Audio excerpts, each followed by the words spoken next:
আমাদের ঈমান, আমাদের ইয়াকিন ক্ষমতার মস্তবে যাবে, বলেন ঠিক কিনা? কেন আমার হুজুর পাক বলেছেন জাকের পানি মুসার কিবা, জাকের পানি নুহুর তরি। আমি আপনাদেরকে সিম্পল একটা উদাহরণ দিলে বুঝতে পারবেন। সব জাকের ভাইয়েরা এখানে আপনারা সকলে অবলোকিত আছেন, সকলে আপনারা অবনীত আছেন, সকলে আপনারা জানেন হিজবুল্লাহর ইমামের মুখের মুখরিত বাণী সকলের কানের মধ্যে বাজে। আমাদেরকে যখন মাঝে মধ্যেই বলা হয় এটা জাকের পানি মুসার খেমা, জাকের পানি নুহের তরি, আমি আপনাদেরকে বলে যাই জাকের পানির পতাকা নিচে যারা থাকবে তাদের বাড়ি ঘরে বিত্তবাসার ছেলে সন্তান আবি তুমি যে যা কিছু আছে সব হেফাজতে থাকতে, বলেন ঠিক কিনা? যদি এই মহাপ্লাবন এই বাংলার জমিনে ঘটে জাকেরদের কোনো ভয় নাই, বলেন ঠিক কিনা?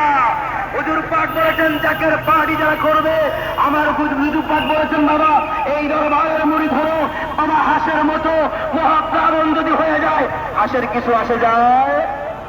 আজকে 1450 বছর আগে থেকে চলে যান, নবীজি সাল্লাল্লাহু আলাইহি ওয়াসাল্লাম আরো পূর্বে চলে যান, নূহ আলাইহিস সালামের কাছে কালিমার দাওয়াত দিয়েছিল 950 বছর, মাত্র 39 জন কালিমা পড়েছিল, বুড়ি মহিলাকে দিয়ে 40 জন, সকলকে তিনি জুরাই নূহের তরিতে উত্তোলন করলেন। বুড়িমাকে কিন্তু ভুলে গিয়েছিলেন। কথা বলেন না কেন?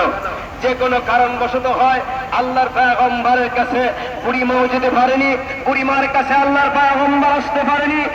মহাপ্লাবন হয়েছিল, পৃথিবীর অস্তিত্ব নষ্ট হয়ে গিয়েছিল, কাবা দ্বিতীয়বার নির্মাণ হয়েছিল, আবার কাবাকে পরিবর্তন সেই কাবাকে নতুন নির্মাণ করা হয়েছিল, কিন্তু বুড়িমা সেই ভাঙা গৃহের মধ্যে ছিল, তার কোনো গায়ে আঁচ লাগে নেই। কথা বলেন ঠিক কিনা? কি আঁচ লেগেছিল? জাকের পাহাড়ির পতাকা ধরে যারা থাকবে, সত্য তরিকার পতাকা ধরে যারা থাকবে, সকাল সন্ধ্যা যারা দুরূদ এবং খতম শরীফ পড়বে, আমার মহান তাপস বলেছেন